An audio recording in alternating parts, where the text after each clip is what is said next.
Bonjour à tous, très heureux de vous retrouver pour ce nouveau JT d'auto de Capital. Cette semaine, nous allons parler de radar, de Renault ou encore de rétrofit.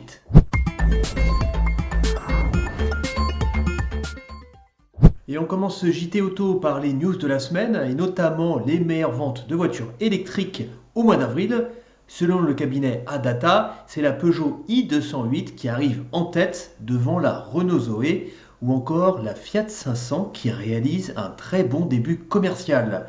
La Renault Twingo électrique arrive en 4e place et notons également l'arrivée dans ce top 10 de la Volkswagen ID.4, le SUV 100% électrique de la marque allemande. Retrouvez le classement complet sur notre site internet capital.fr. Et restons dans l'univers des voitures électriques pour parler du rétrofit. Cette pratique qui consiste à transformer un véhicule thermique en véhicule 100% électrique. Un an après l'homologation du rétrofit en France, la société 2 chevaux Méhari Club Cassis vient d'annoncer la première homologation pour la transformation d'une 2 chevaux.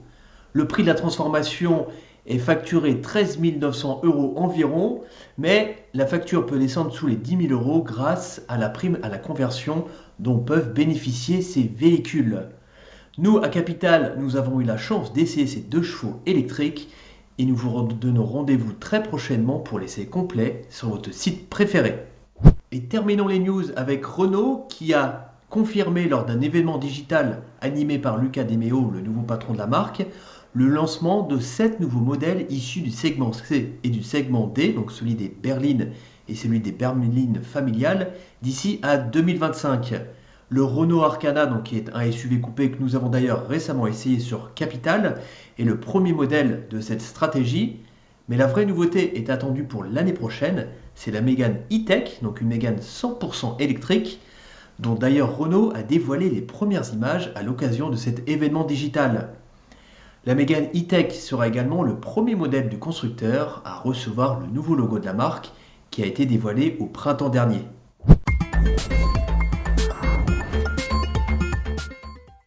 Et on termine ce JT Auto avec un chiffre, 100 millions d'euros. C'est la facture très salée qu'aurait coûté l'entretien des radars à la collectivité l'année dernière, selon les chiffres de Radar Auto qui citent la délégation à la sécurité routière.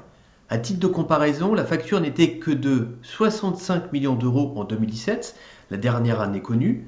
Une hausse qui s'explique notamment par le nombre croissant de radars sur les bords de route, mais aussi par l'arrivée de radars de nouvelle génération, comme les radars tourelles, et surtout les radars mobiles embarqués, ceux qu'on peut trouver dans les voitures, et qui sont d'ailleurs, d'après Radar Auto, les plus chers à entretenir. 31 000 € en moyenne par véhicule et par année. C'est quand même énorme.